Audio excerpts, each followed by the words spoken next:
gentlemen, from the host of Spacing Radio. Welcome back to the podcast for a second time. Happy to be back. My pleasure. So this story started getting kind of attention a week or so ago. Apparently, the 15-minute city idea, which I think we'll probably all of us would agree would have been chalked up as one of the more innocuous and uncontroversial kind of aspirations that exists in sort of urban and planning circles, has suddenly become, apparently we were all wrong, and it's a massive conspiracy to keep the population inside fenced pens or something.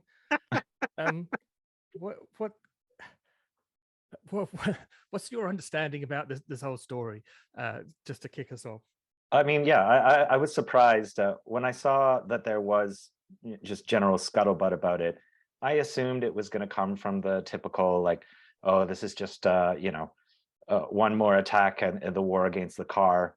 I didn't realize that it went all the way to, bananas country. That apparently, all the classic rogues gallery of Jordan Peterson and the goof from Dragon's Den, or and of course Chris Sky, which I thought he was in jail, but I guess he's out again, so he must have a good lawyer or something. Well, Penn Walls can't keep Chris Sky in, apparently, so I don't know what he's worried about with this 15-minute city. Yeah. I was like, we were just talking before we hit record, but I'm flabbergasted that this has become a conspiracy talking point. I mean, for on this podcast, and I know it's well on yours, the idea of a 15-minute city has been a common refrain that we keep coming back to. I won't say that we're advocates for it, but it's something that we're definitely intrigued by the notion of it and the possibilities that it entails.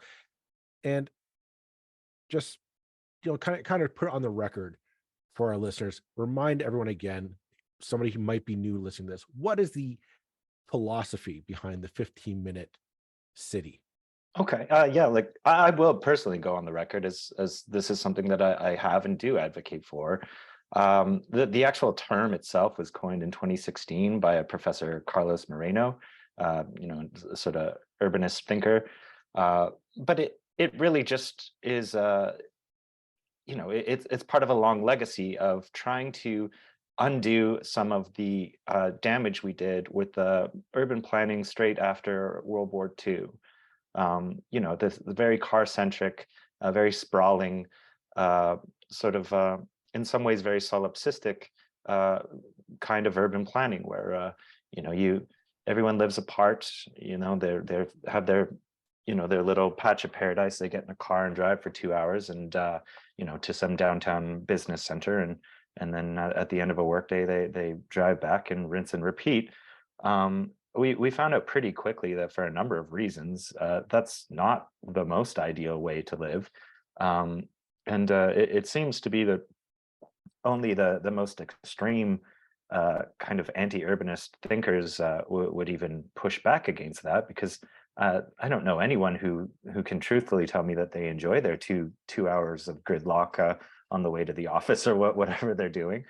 I'm used to this argument against the idea of a 15-minute city, just in terms of, well, you're going to add bike lanes. We don't want bike lanes. You're going to put a sidewalk in our neighborhood that doesn't typically have a sidewalk, and that could bring all kinds of strangers walking through our neighborhoods, that sort of thing. But really all it is the idea that you shouldn't have to get in your car to drive to the closest grocery store or bodega or whatever to buy a pack of diapers or a carton of milk.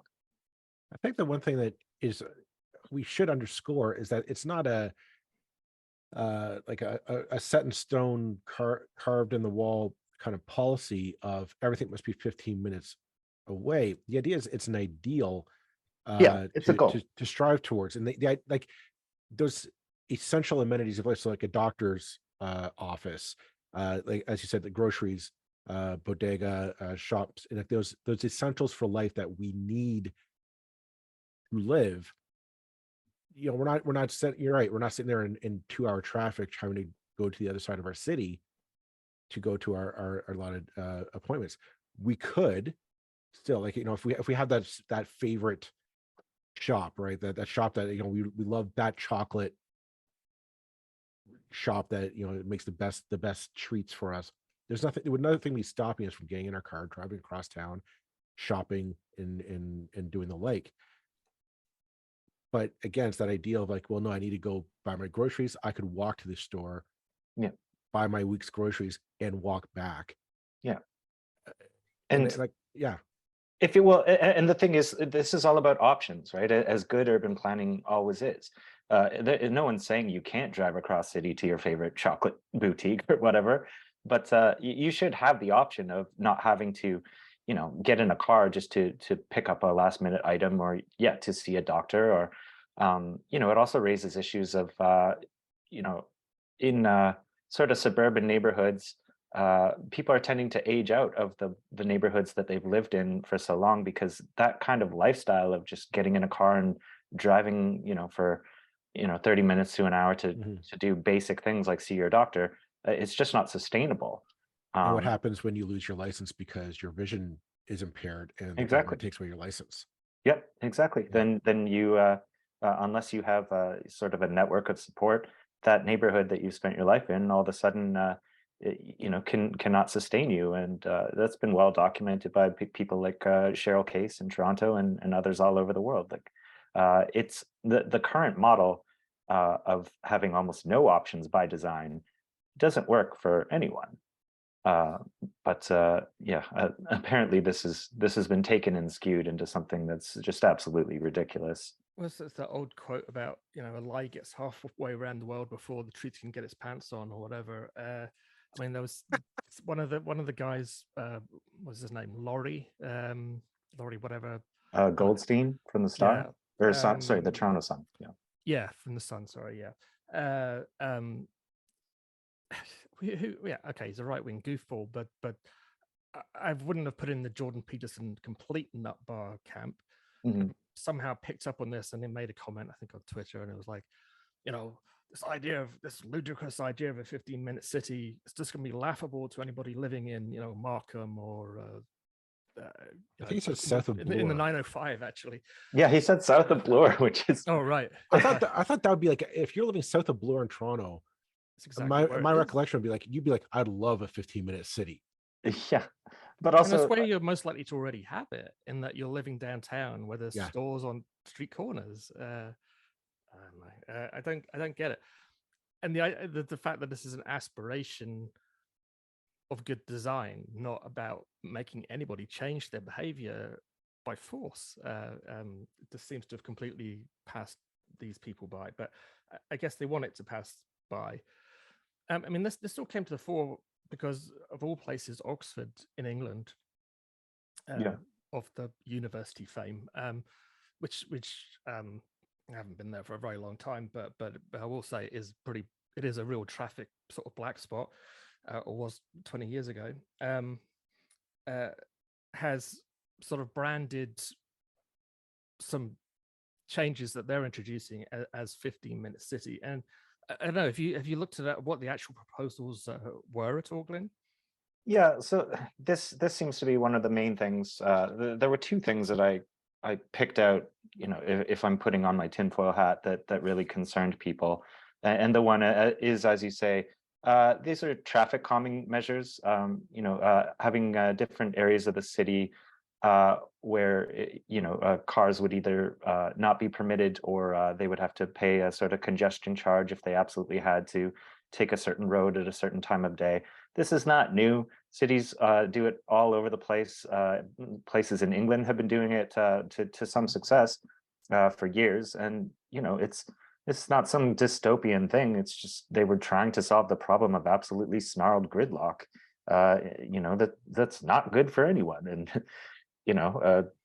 just not sacrificing everyone to the great god of the car, when there may be better solutions. But yeah, I mean, I actually used to live in Cambridge for a couple of years, not the university. I had to point that out because some people will say I was at Cambridge when they were no such thing, and I was not at Cambridge. I just lived there. But yeah, they had all kinds of traffic calming things back then, and that's 30 years ago. Which imagine the barriers all around the city center that just meant you couldn't drive through there either at certain times of day or at all in some streets, because it's a medieval city and it wasn't designed for cars. And it's a horrible thing to have your tiny narrow little streets chock full of trucks. Yeah. So it's absolutely nothing new. And I mean, I actually read 2 articles yesterday about the Oxford proposals, and the first one, on the basis of the first one, I was like, oh well, actually there is something to object to here, because that one, which was not a conspiracy, was actually trying to sort of say this is not what people think it is, still kind of gave the impression that people would have to pay to drive to different parts of the city, and that's not actually the case. It's not even remotely the case. Yeah. It's at certain times of day you will not be able to go through certain routes, which is, like you say, something we're all already familiar with. And it's a lot more familiar in Europe, probably because they're just further down the road of they had to deal with the problems of cities not designed for cars a lot earlier, I guess. Yeah. Whereas we did design for cars, and it's only now that the mass has reached a level of complete madness that we're sort of thinking, well, maybe we should have done it a different way. So yeah, I mean, it's to say it's sort of ludicrous is it doesn't even begin to describe the whole thing, I guess. Yeah. The other thing that I think the conspiracy theorists sort of latched onto, well, I know they did because I saw a video of Chris Sky shouting about this to some beleaguered Edmonton urban planner. I think I saw this too. Yeah. Yeah, God bless him. I don't know how that's in his job description, but he seemed to be handling himself.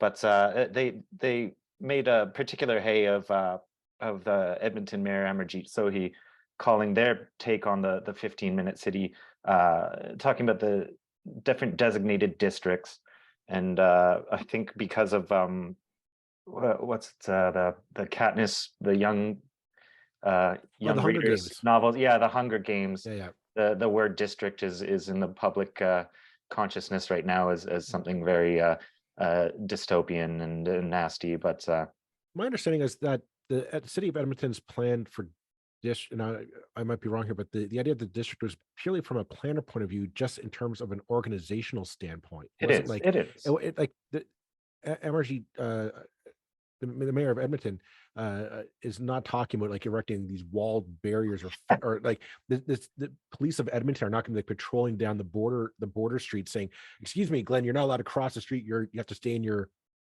district."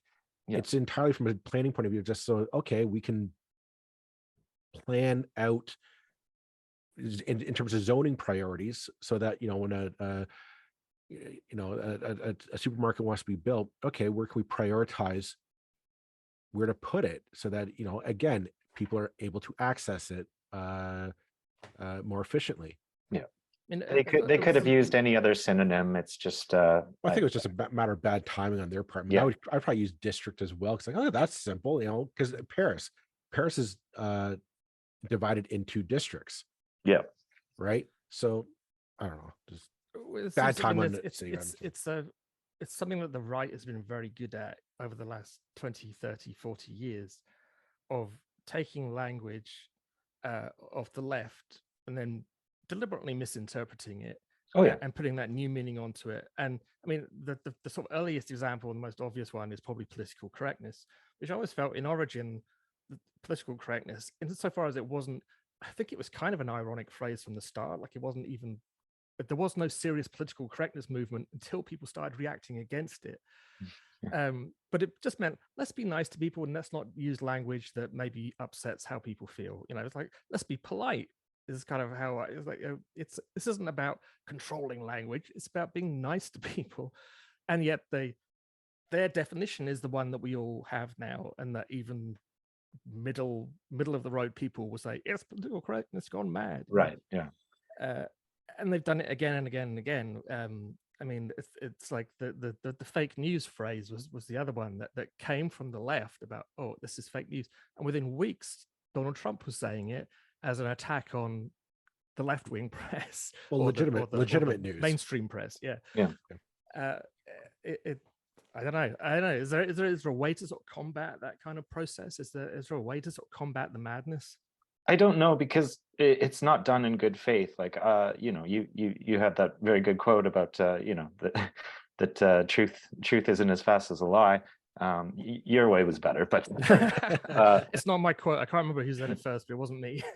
but I have a hard time believing that most of these people actually believe half of the things that they say. And Jordan Peterson, he added fuel to this particular fire, saying that that the plan is ultimately some kind of dystopian way of keeping us in pens and measuring our carbon footprint or something. And then he said at the end of his tweet, and this plan is well documented. Well, I know he used to be a professor. I don't think they allow him anywhere near students anymore, for good reason. But if I submitted a term paper that just said, "This is what I think, and just believe me that the plan is well documented," and then I don't show any scrap of evidence, any whiff of it, and just sit back and expect an A. Well, that's the thing is, like you brought up Dr. Pete. I don't even like calling him a doctor. Doctor with a lot of quotation marks, right? Yeah. For our podcast listeners here, but this is not his field of expertise. He doesn't have a PhD in planning or architecture or urban studies, anything that would say, okay, you know what, I can't, maybe I do want to listen to what he says. Maybe he's looked at this from a different angle that we haven't studied yet. Okay, let's give him credence. It's crack. I mean, I think he's a piss poor psychologist to begin with, but for him to weigh in on a study of architecture, urban planning, urban studies, urban design, I think is incredibly. I mean, this is exactly what the Ontario College of Psychiatry or Psychologists, but we're taking him to task for. It's like you're using your PhD credentials in one very narrow, specific area of academia to espouse expertise, knowledge in an area that you've done no studies, no peer review work on at all. And this is exactly it. He has no expertise on an urban design motif. I say that I do not. I'm like, for all the Jordan Peterson fanboys who might be listening here saying, well, Joel, you don't have expertise. I know I don't, but I do talk to the people that do. Yeah. Same. Pretending to have credentials that we don't have, I go and talk to the people and say, well, what's this thing about a 15-minute city? I talk to people who know what they're talking about. Say, explain it to me like I'm an idiot, because I kind of am. But it's incredibly irresponsible for him to kind of field this debate, mostly because I think of this 15-minute city idea is ultimately a good one. Like we in the 905, we're at a cross. We've said this before, Roll and I, on this podcast a million times. We're at a crossroads in the development of our region, all the various cities and municipalities in it. We thought we hit the edge of the green belt, but apparently we haven't. But the idea is like we've hit our boundaries, and we need to start rethinking, how do these cities look and how do we operate in that? And especially coming out of COVID, a lot of people say, well, I don't like the idea of getting on the QEW or the 401 and driving in and out of Toronto every day. I just don't. And I'm not saying we have the solution, but I think that conversation needs to be had in, as you said, Glenn, in good faith. And this argument against the 15-minute city idea is not in good faith. I think, you can have debates on the details, like, can we put this here, put that there, how much is this going to cost, etc. Yeah. I think there's a point we could make that occurred to me yesterday, which is, and it's something I've noticed a few times in recent history. I mean, in Hamilton, they used, there's been phrases that have been used by council, I would say in considerable bad faith in a lot of ways, in recent years, are climate emergency and climate emergency is the main one, but also zero.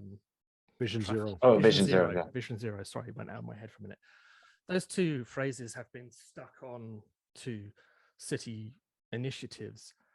And in both cases, I'd say they are nothing to do with those actual concepts. That I don't believe any city in Ontario has a genuine Vision Zero plan. No, They I may wouldn't call say it so. Vision Zero. It's not Vision Zero.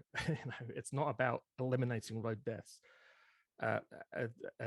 And same with the climate emergency. I think every city in the province, if not the country, had a climate emergency moment where they said, "Yes, it's a climate emergency. Okay, let's go back to life as normal."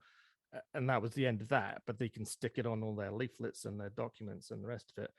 And to an extent, I suspect this is what Oxford was doing. That this is about traffic calming, and traffic calming, or traffic management, is always unpopular with a sector of society who suddenly can't go down a street that they used to be able to go down, and it's like, why do we have to have this? And so they stuck a label on it that makes it sound like it's, maybe a bit more trendy and modern, and it's not just going to inconvenience you. And what they've done, in fact, is give a gift to the assholes. Once again, rather than asking a question, I've just gone off on a rant. What do you think about that, Glenn? Well, I was going to say, like, if Jordan Peterson can, pretend for a second that he cares about urban planning, and again, like you said, Joel, I am not an urban planner, but like you, I talk to people much smarter than me, and this is not a new idea. But if he's going to dip his toe into my field, then allow me to sort of put on my best conspiracy theorist, hats, and just say, what if I told you that, about 60, 70 years ago, there were a bunch of people making money hand over fist because of a war. And they realized that that war was coming to an end, and they wanted to keep those record profits going. So they had a very particular product to sell, and they got in the ear of public planners at the time and said, what if we rebuild the cities so that everyone in the cities, to have a successful life and some level of freedom and mobility, have to buy our product? That's a pretty wild theory, but I think if anyone wants to bother to pick up a history book, that actually happened, and now we're just trying to claw back from it. So if you want to talk about, sinister powers with their fingers in every pie, with influence down to the very marrow of the bones of the way our cities are built, that ultimately take away our freedom. Well, that happened. So what I guess what I'm worried about on this one is I see that the same group of people, the Jordan Petersons, the Chris Guys, it's all the same group of people, and I'm worried is that they're more and more running they're running the policy discussions. They're the ones running the show, because they're putting the fear in good, moderate, well-thinking, deep-thinking politicians, and they are out there, ones who actually sit down and they really think, like, okay, what laws do we have to change? What laws do we have to create to make a better future? My worry is that these people get the pressure going, that those good politicians, those good city councilors, regional councilors, provincial MPPs, either don't show up anymore, or they stay silent on the subject. Because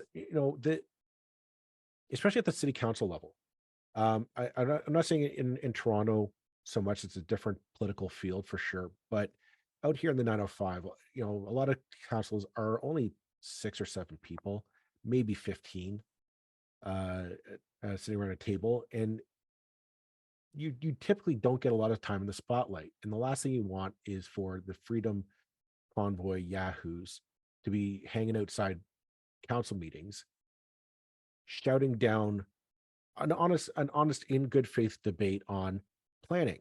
My worry is, already planning debates at city councils here in the 905 are already tumultuous and contestable, and just not generally nice things. The last thing we need to do is add this into that debate, where we throw out any hope of a good, honest debate and a good, honest idea. Because I come down to the 15 minutes today idea, and I don't think it'll happen concretely, but it's the idea. You're forced to start thinking outside the box with it. It just starts giving you, your brain starts thinking of different solutions to the way that our cities are built and operate. And I kind of want to encourage that at our policy planning level. And I guess that's what I'm worried about, is that this conspiracy idea is going to infiltrate our municipalities and just kind of nip any idea for innovation, outside of the box thinking, or real creativity to solve the very real problems that we have of gridlock, housing supply, and urban living in Ontario. I mean, it's a fear I share. I sometimes have to give my head a shake and wonder how, certain, as we've been saying, innocuous ideas somehow become a wedge issue that is claimed by one side or the other. You can absolutely be, a penny pinching, fiscal conservative who rides their bike to work. It doesn't have to be an oxymoron, but somehow it's become this, aspect of our political culture where almost arbitrarily some things are on one side of the spectrum and some things are on the other side. And I guess if the absolute loudest, most obnoxious, most deranged version of a conservative has manages to make this sort of a part of their political identity, that is upsetting. And it's happened before with bike lanes and all kinds of things that really aren't a left-wing or right-wing issue. It's a shame. I mean, it all comes back to the car issue, I guess. Ultimately, that this is basically about scaring people that they're going to take away their right to drive around where they want, when they want. Mm-hmm. Some people may well say that would actually be a pretty good thing, but actually that's not what's anybody's actually suggesting. No, yeah.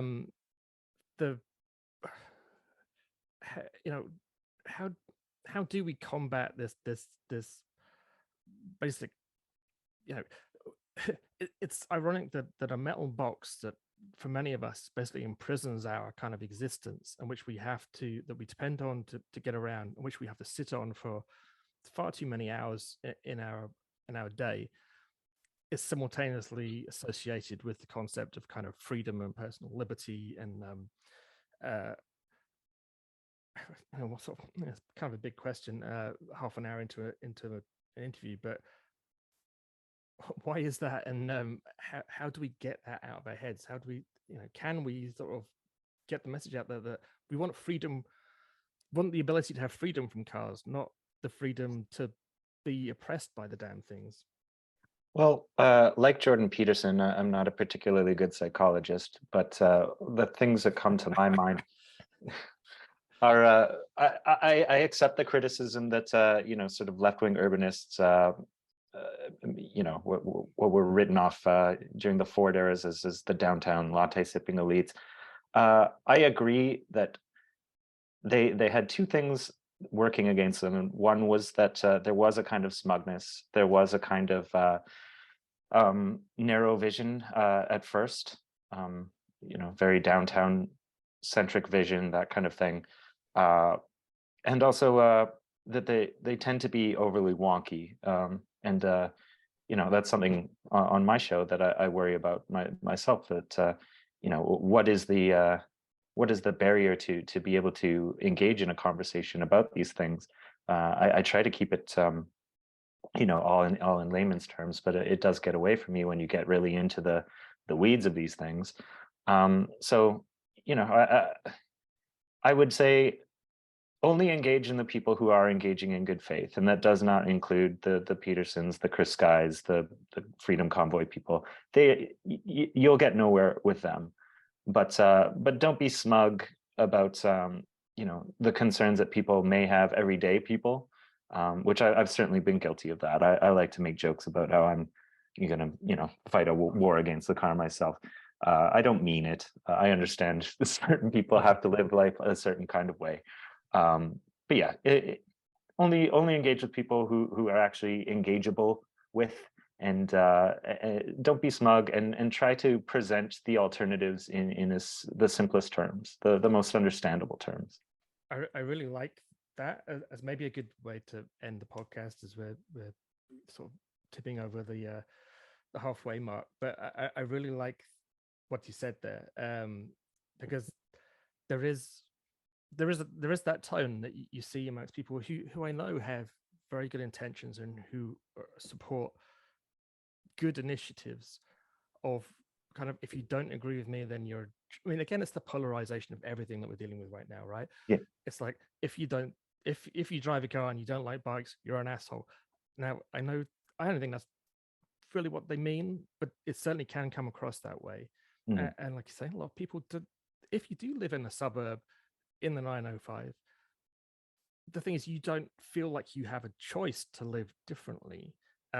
And which is partly what the 15-minute city is about. It's like about giving people that choice, so Exactly. they don't, you know, we're not taking things away. We're trying to give things to you. Maybe that's how we should frame the debate going forward. It's not about taking away your right to drive a car. It's about giving you an option not to. Yep. You know, and I think that's as simple as we have to put it going forward, because the naysayers, these conspiracy nuts, I mean, they're thinking it all comes to the government wants to take this away from you. They want to take away your freedom. They want to take away your right to travel. And maybe that's the truth is, we're just like, no, we're not about taking away. We're giving you more. We're giving you more options. So you say, well, we're giving you the option to not have to worry about finding a parking space in a supermarket parking lot. We're giving you the option of, you know, quieter streets to walk down. We're giving you the option of just a better place to grow up, raise a family, all those things. And those days where you're like, yeah, I'll be honest, I like driving. I like the act of driving. I don't like gridlock. I hate that. But I like the idea of getting out on a wide open road and just hitting the gas and going out.